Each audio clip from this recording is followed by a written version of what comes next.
Okay, it's 1 minute early, but this is new, so I'm definitely testing this out. I see that one person is watching now.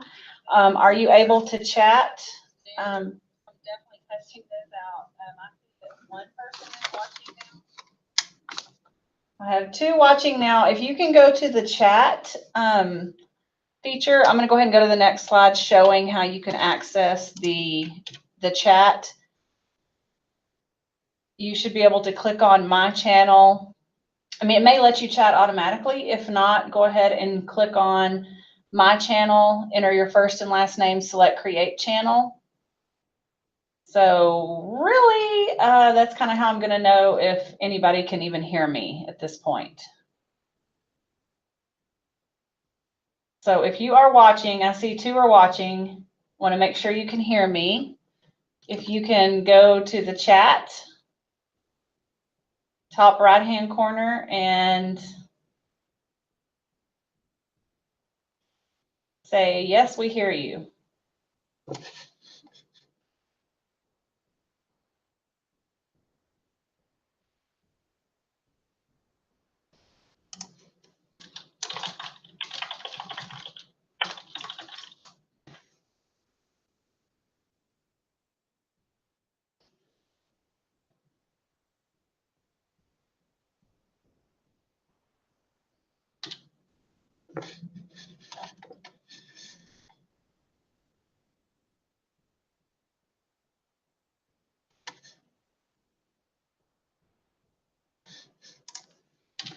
Okay, I'm going to go ahead and go forward with this. Hope whoever's tuning in can hear me. So let me back up a little bit and go back to my other slide. Introduce myself. My name is Jamie Pittman, and I am Program Director of Student Development in the Career Management Center. This is our first webinar, so we are hoping that this is working out, and we would welcome your feedback on that. We're trying to do things for students so that it's easier for you to get information, and kind of trying to target what we know students want, which is accessibility and things that, okay, good, I have a message here. I can hear, but I cannot chat. Okay. That's okay, but thank you for letting me know, Heather, that you can hear me so much. And I know this just went up on the screen, but that's okay. All righty. Appreciate that, because I thought I was sitting here talking to myself. The chat, I'm not sure about the chat thing. So if I go to the next screen, I don't know if this helps at all, but there should be a chat box somewhere that you could see on the screen. For me, it's in the top right-hand corner. I don't know what it looks like on your end, but this is definitely something we can iron out. But let's go ahead and get to what we're talking about today, which is, before I move on, let me tell you about the other webinar we have scheduled is for October 11th at 3:30. This is something new. We're going to be talking about decoding the job description. There's a lot of valuable information inside job descriptions, and we're going to kind of break that down and help you know what you need to be watching for and look out for. So that's going to be October 11th, and hopefully if we have any snafus going on in this webinar, then we will we'll be able to iron those out for the next one. This is also being recorded. Ideally, at least that's what we think. It's being recorded, and we're hoping to be able to put this on our YouTube channel. If it is indeed being recorded. So again, this is all kind of experimental, and we welcome your feedback. Okay, so first of all, talking about what do employers want. So when you go out there and you look at jobs that are posted, it looks like they're all looking for people with more experience than you probably feel like you have, and that's pretty common.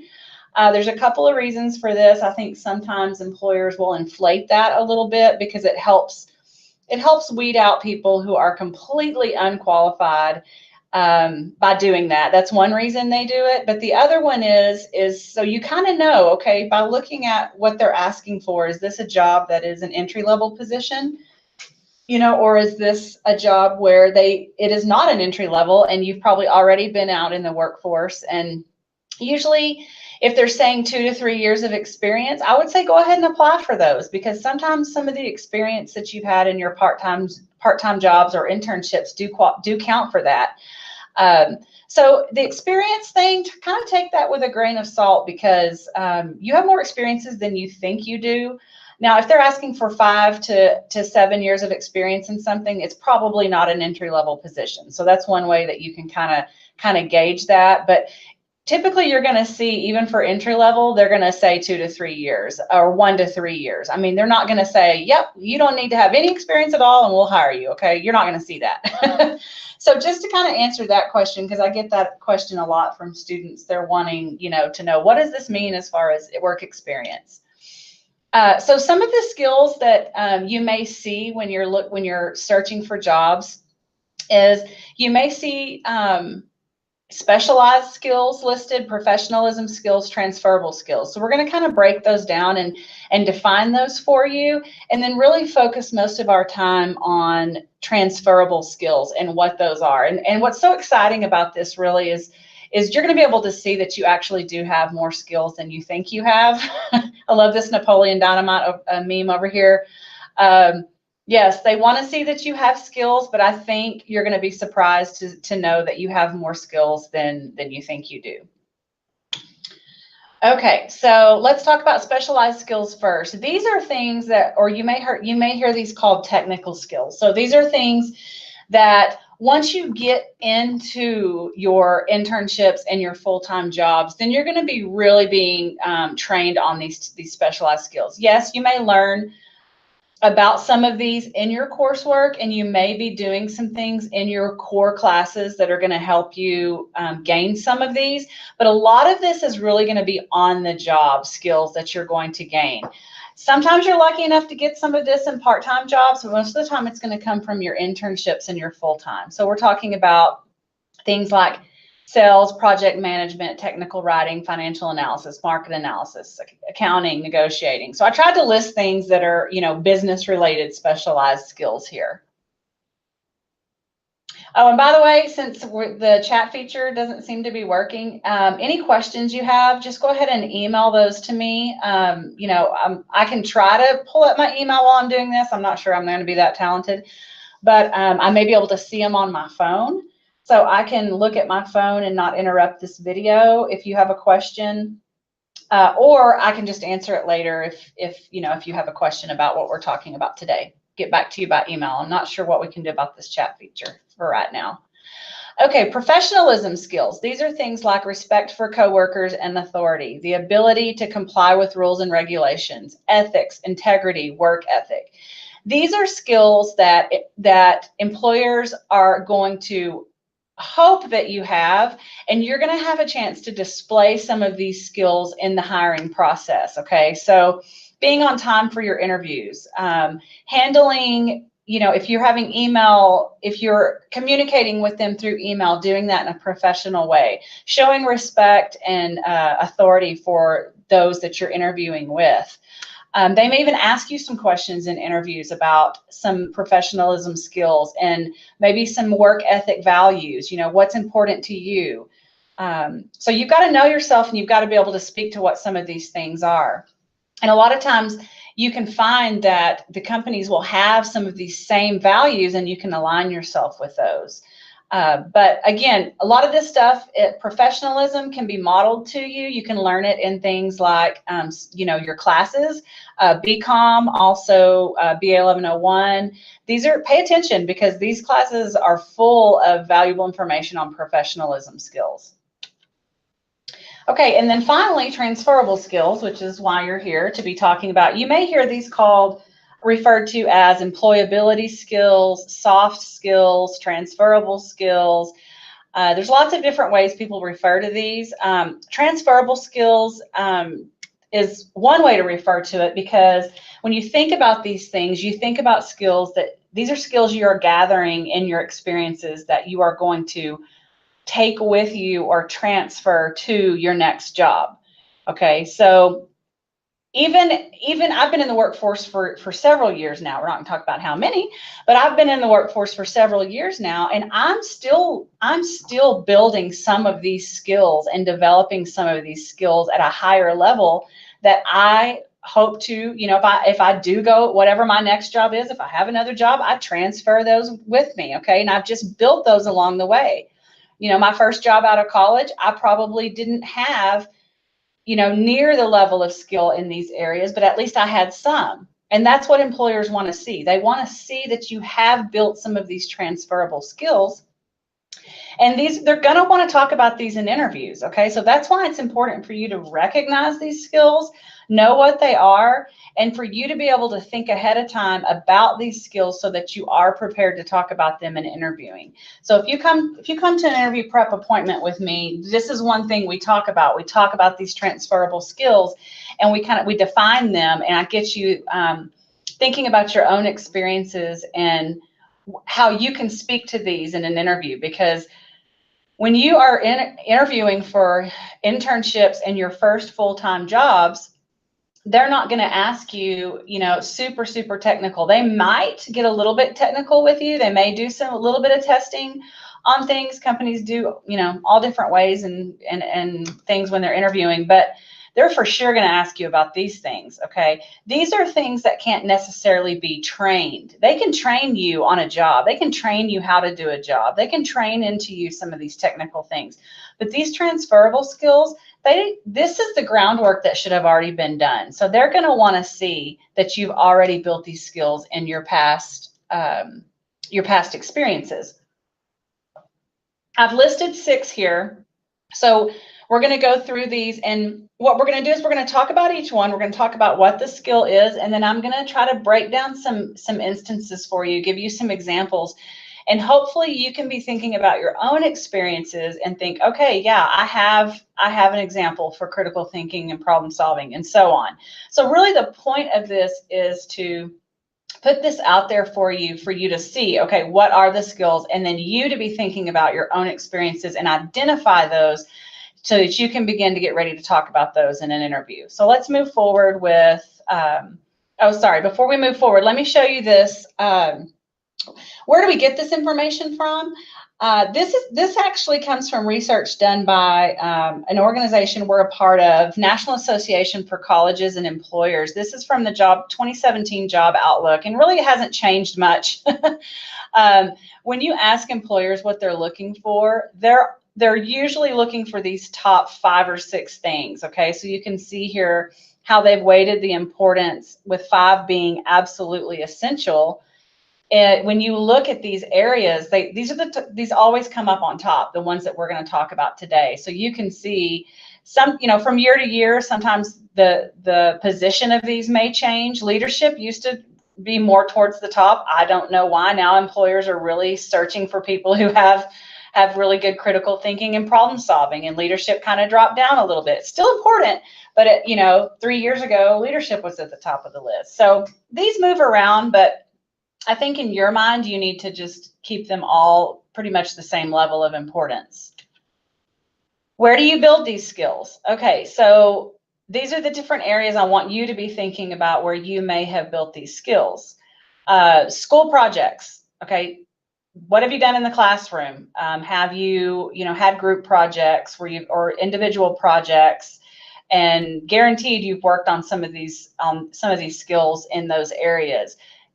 Obviously, internships and employment, even part-time employment and unpaid. So some of your experiences may have come from volunteerism, which is also amazing, things for employers to see, that you have some involvement in those areas. Maybe you've done some work in student organizations that are going to be able to help you build some of these skills as well. And that's why you want to get involved in different areas, because you don't want all of your skills that you're building, you don't want all of those to be coming just from one area. You want to be able to have that spread around in some way. And then down at the bottom, you can see where I have life, because we used to talk a lot about grit in B1101. And basically, when you think of grit, you think of,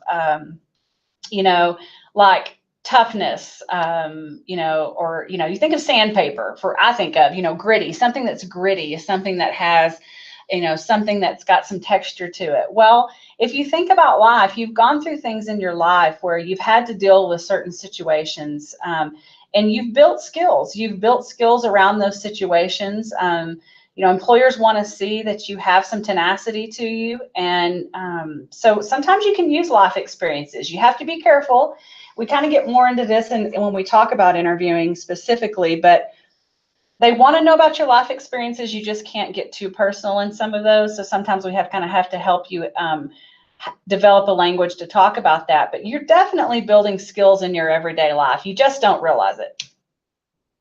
So let's start with problem solving. What is problem solving? Problem solving or critical thinking, you may hear it called, you know, either one of those. Things like analytical thinking, dealing with complex situations.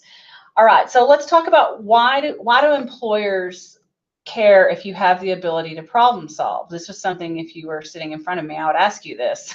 And we don't have the chat feature, so no one can answer. But think about this way. So what are you doing for an employer? What is the point? Why did they hire you? They hired you to do a job. They're paying you to do something for them. And a lot of times it's solving problems for the company. Okay, some are large scale, some are small scale.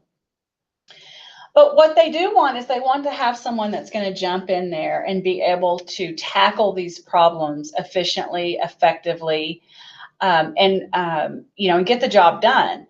They don't want someone who doesn't, when they're faced with a problem, they freeze up, or they cannot operate, or they have to constantly be going to someone else for answers. So they are going to kind of test you out on this in an interview, and they're going to want to know that you have the ability to problem solve. So one thing that they may ask you in an interview is, you know, what are some situations? Tell me about a time that you've solved a problem for an employer. So let's talk about some examples of problem solving. I already mentioned, tell me about a time that you've solved a problem for an employer. A lot of the time you're solving problems and you just don't realize it. And, you know, this one typically will stump students when I ask them this. And then once they get to thinking about it, they're like, oh yeah, well, I've done this, you know. There's lots of things you can mention typically, but what I want you to think about is I want you to think about significant problems, okay? Not simple problems. I want you to think about significant problems that took several steps for you to solve for the employer. Tell me about a time that you've overcome a challenge, okay? If you're faced with a challenge, it can be a problem.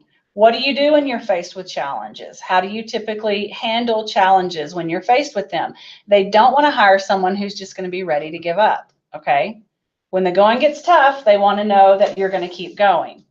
So have you had to overcome a challenge? Now, what you want to stay away from here is you don't want to talk about any health issues in an interview, okay? So this is very heavily tied to interviewing, but you can also use this when you're thinking about your bullet points on your resume.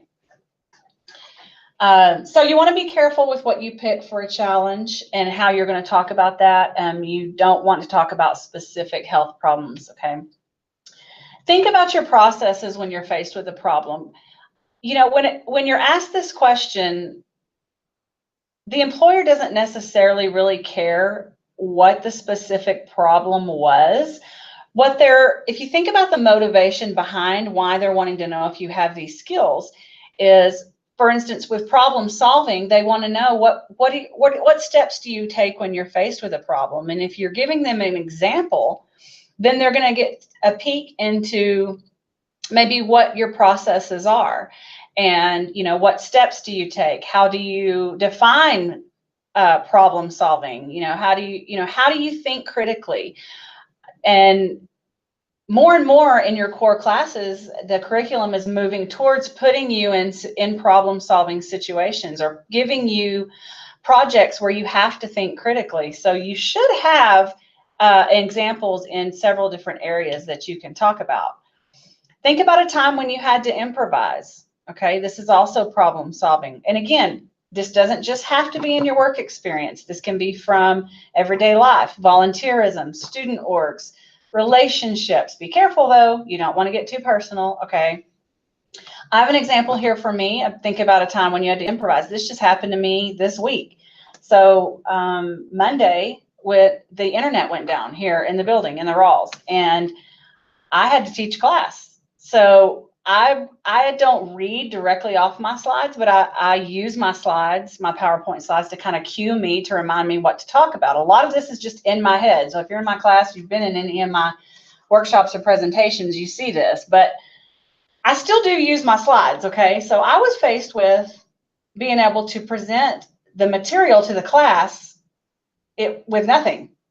So it was either send everybody home and miss class, or try to do what I remembered off my slides. So basically, I just had to kind of think through and remind myself, okay, you know, this, and this, and I just basically went with it. And it kind of put me in a tough spot, but I felt like I'd overcome a pretty big challenge by the time I got finished with that. And now I have my own interviewing material if I ever need it. Have you ever had to work quickly under pressure? So the example I just gave was, you know, perfect example of that. But employers want to know that when things happen, are you going to be able to operate? Are you going to shut down? Are you going to go into action? Are you, you know, what do you do when things like this, when you're hit with things like this? They're going to want to see that you can get into action when things, you know, are coming down to the nitty gritty. Can you work quickly under pressure? Think of those examples.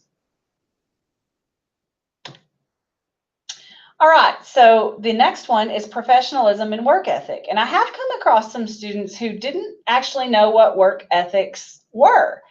So these are things like being on time, honesty, effort, respect, attitude, being coachable, being prepared, and having productivity. This is a short list, okay? So I recommend that you go through here and you think about these things and you think about what these mean to you. Some people are chronically late and they cannot say that, you know, being on time is important to me. You need to work on that. But what out of this short list, you know, what do these stand out to you? What are important to you? These are things that can be strengths for you to talk about in an interview. And a lot of times these things are going to be things that a company values as well. And so it's a way for you to kind of align yourself with a company when they have some of these same values. So where do these come from? Well, like for me, I feel like a lot of my work ethic values I got from my parents, because I basically, you know, watched my parents. They're hard workers. They were always at work. They hardly ever missed work. They kind of built us up or kind of the expectation for us growing up was, you know, you're not going to miss school unless you have fever or something really bad's going on. You're not going to miss school. So therefore I didn't miss very much school. And so I think this can be modeled to us. And if you didn't happen to have good role models growing up in some of these areas, then you need to find a mentor that can help you develop these. Or even in your current jobs, hopefully your bosses and your supervisors, or even in school, your professors, they can start teaching you and instilling some of these work ethic values in you and helping you see the value in them. All right, the next one is communication. So for communication, we're not talking about just written, but also oral or verbal communication. Huge for employers. They want to see that you have the ability to communicate. And one of the first ways they're going to see this is from your resume. So do you have a good, effective resume? That's written communication. The second way is if they haven't met you in person, like at a career fair situation, where you're definitely going to be able to show them your verbal communication skills, is on a phone interview. So a phone interview, maybe they haven't met you at all they've seen is your resume, and they're going to use a phone interview to kind of screen your communication skills. And I used to do this. I did a lot of recruiting and hiring for the bank that I worked for before I came to this job. And I did a lot of first round interviews, and a lot of them ended up being phone interviews because I was recruiting for branches outside of Lubbock. And I could tell within the first three, probably less than that, but I would say first 2 to 3 minutes on a phone interview, I could tell you if that person was going to go on for a second round interview. And a lot of it was their ability to communicate on the phone. Okay, so don't take this one for granted. We're talking about articulating, presenting, training, persuading or selling, public speaking, writing, advising. These are all examples of communication. There's many, many more, okay? Many more, but these are definitely some strong examples. Have you given, so let's kind of dig into those a little bit. Have you ever given a presentation? Hopefully you'll have the opportunity while you're in school and in your core classes to give a presentation at some point. That's going to be very important that you put yourself in situations. A lot of times it's going to be outside your comfort zone, but I highly recommend that you just jump in. And, you know, a lot of times people don't want to be the one in front of the class talking, but do it, you know, put yourself in the situation so that you, and really it's a little bit harder to do it by yourself than on a team. So, you know, even put yourself in situations where you have to get up in front of a group and present. It's going to build a lot of skills. It's going to help you a lot, and it's going to give you a lot of things to talk about in an interview. Have you ever trained anyone at your job? How is training communication? Or have you ever had to show anyone how to do something? Okay. Training is communication because obviously you're talking through what you're trying to teach that person or trying to show them. And if you're not a good communicator, then you're not going to effectively get the point across to them, and they're not going to be able to emulate what you're trying to show them. Okay. So that's why the ability, it shows that you have the ability to communicate. And in a trainer position, you're not going to get put in that position unless you're going to do, most likely, unless they know you're going to do a good job at it. Okay. So if you were a trainer somewhere, or if you had to be a demonstrator of some sort, then that's great content for communication. Have you ever had to convince someone of something? This is an example of communication because you were probably having to do it verbally. You may have had to write a persuasive speech at some point, or, it could be written, but this definitely relies heavily on communication. Okay, talked about written papers as well. This is going to show your ability for written communication, which is going to be important in the workforce. I can't think of any job, any kind of job that is not going to require some form of written or verbal communication, or both. Have you been in a position to give advice or advise anyone? Okay, very strong on communication. And keep in mind, when I'm giving you these examples, the point of this is for you to think about your own experiences and dig into those and give yourself content for resume and interviewing. Okay, I've done this with my kids, and it's shocking to me how they don't see their own skills. But then it's also exciting because I feel like there's so many opportunities for that light bulb to come on for you guys when I'm going through these examples. And that's the point of it, is for you to think through those and be excited about the experiences you have, and then be ready to talk about them. Have you been in a situation where you had to communicate with many types of people? This is important because when you get into the workforce, you're not going to just be working with people just like you. You're going to be working with people from different ages, from different cultures, different personalities. So you're going to have to, refine that, being able to communicate. You don't communicate the same way with every person. I'm the same way, with students. There's some students where I communicate on a different level with, because that's where they're at and that's what they need. So you have to be able to recognize that and communicate effectively with no matter who it is. All right, the ability to work on a team. So when I talk about teamwork, a lot of times students automatically think either sports, obviously that's a team, or group projects. Okay, yeah, those are both teams, but I want you to step outside the box a little bit on that and think about some different areas. And what are employers wanting to know? They're wanting to know, okay, have you been on a team? What did that look like? How well do you work with others? Can you solve conflicts, with others when you are faced with a conflict because you're on a team? How do you solve that conflict? Can you collaborate on ideas? And there's a lot of jobs these days where a lot of jobs, you're going to be doing both. You're going to be working independently, and you're also going to be working on a team. So they want to know that you have the ability to do that. There's some jobs that are strictly teamwork, okay? Like you're constantly working on a team. So that's going to require a lot of these abilities. And then, like I said, sometimes it's a little bit of both, but there are some jobs that are strictly independent, okay? But most of them are going to require some teamwork at some point. Also, the ability to recognize and understand the viewpoints of others. This is very important because not everybody's going to think like you do, and you're going to find that if you are open to hearing other people's ideas, you're going to be strengthened from it, okay? You should be able to grow from it when you can open yourself up to hearing the ideas of others.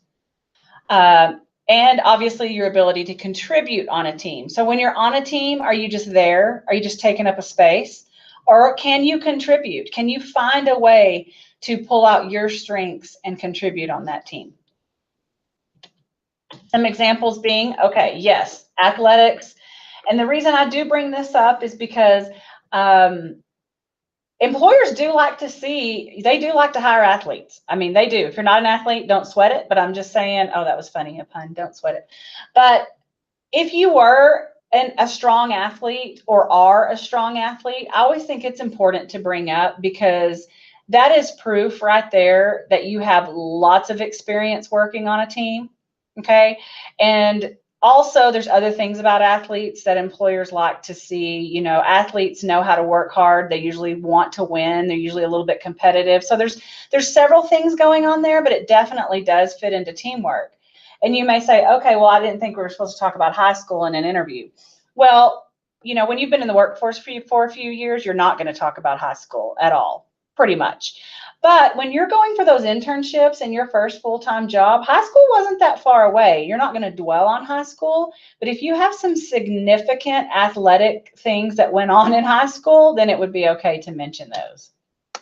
Among other significant things in high school, but I mean, I was referring to athletics. Group projects, okay, so that's another kind of obvious one.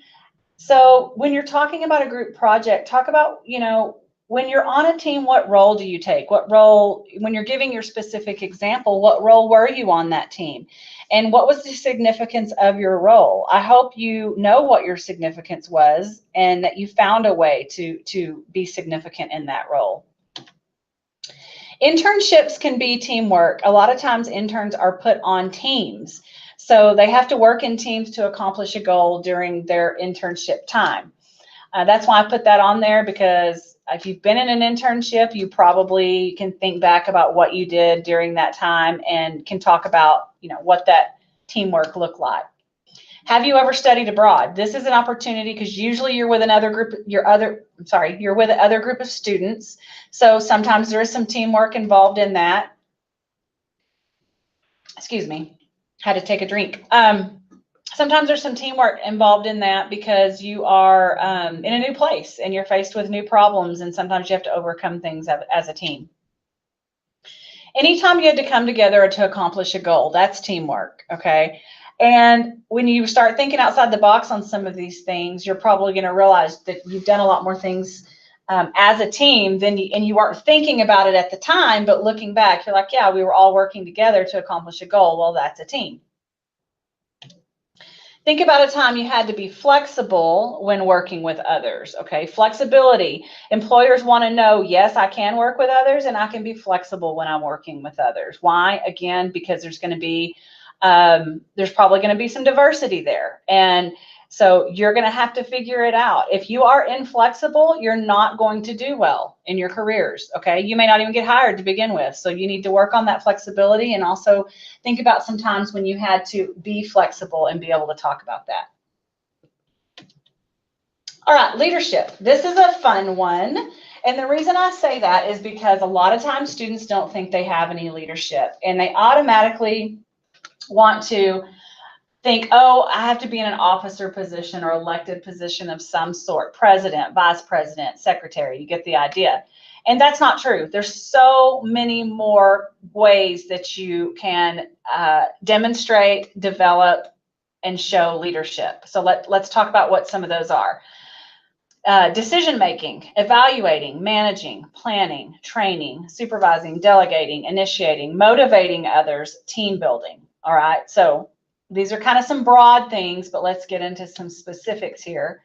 Have you been the leader on a group project? If you never have, if you're never the leader, I challenge you to step up and be the leader, okay? Now, it doesn't always have to be the leader of the group, of the entire group. You may be a leader of a sub part of the group, okay? So maybe you had to lead in a certain area of the group. Maybe you weren't the leader, but you had to lead on a certain area of the project. So keep that in mind. You led on an internship project. This is similar, but I bring that up because I want you, when you, hopefully in the future, when you get into an internship, you're going to be remembering, oh, Ms. Pittman said, you know, I need to work as a team and I need to get leadership and those types of things in this internship. And that's all very much true.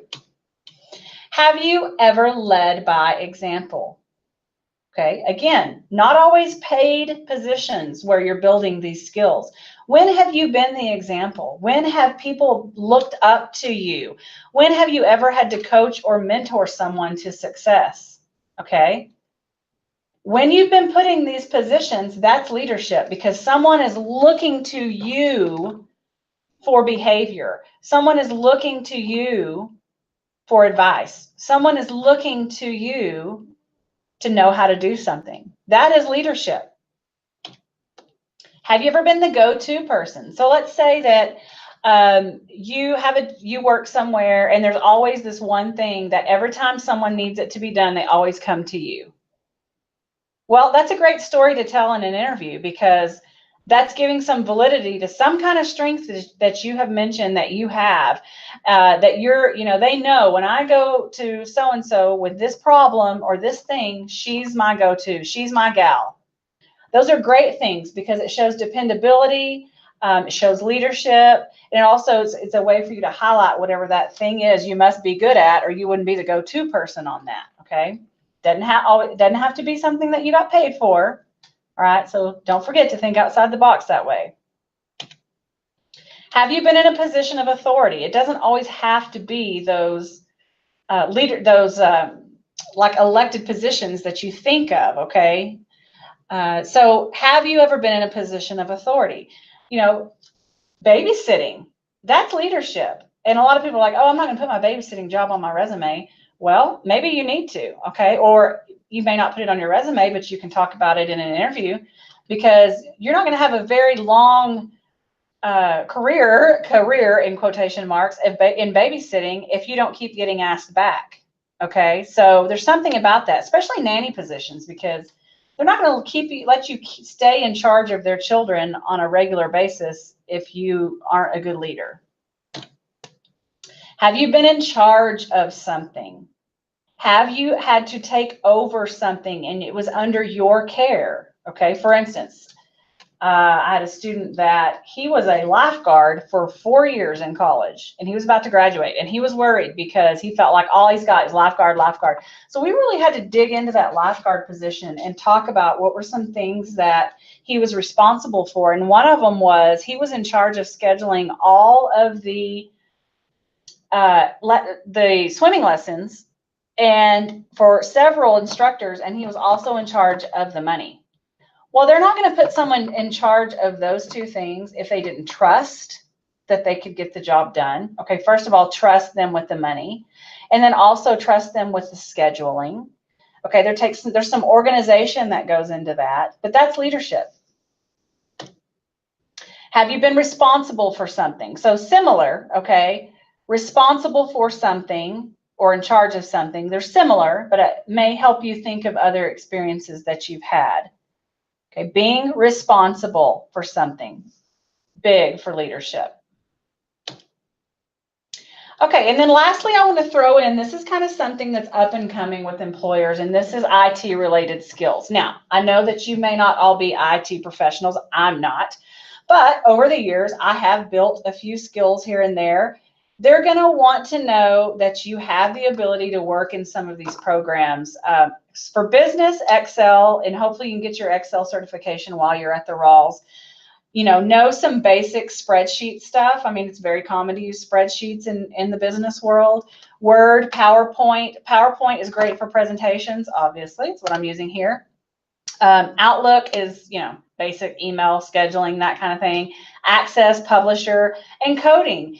If you can take a coding class at some point, it's just good information. You may not be an expert coder, but especially out in the business world, because almost every business is going to use a computer. Okay, they're going to use a computer, they're going to use some kind of software, and it's just going to help you. Now, is every employer expecting you to have a coding class? No, they're not. But I think if you can just take a class and get some inside information on a little bit about how some of these things work, it's just going to help you be stronger. Okay.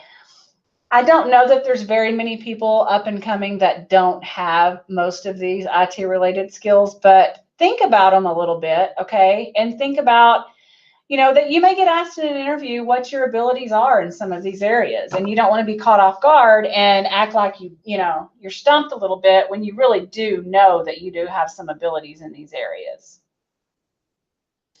Okay, so that's pretty much it. This tends to go a little bit longer when I'm in person, but I think it's because I do typically will, stop and ask questions.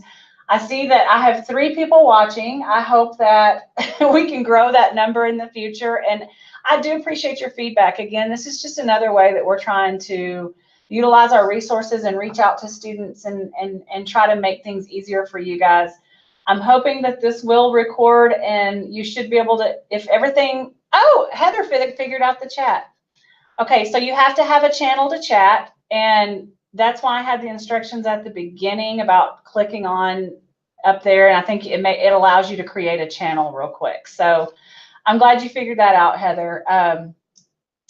And so the idea of this is it's going to be recorded, and we'll put it on our YouTube channel, our Raw CMC YouTube channel. Welcome any feedback that you got. Again, this is something new. Okay, so Heather's saying you have to do it in your settings to have a channel. So we may want to have more detailed instructions on how to set that up so you can chat. Because I really feel like this might have been a little bit better if you'd have been able to, if people would have been able to chat and let me know, with questions or whatever. So, but that wraps up this one. Hopefully the next one will be better, and feel free to email me with your feedback on our first ever webinar in the Raw CMC. Thanks, guys.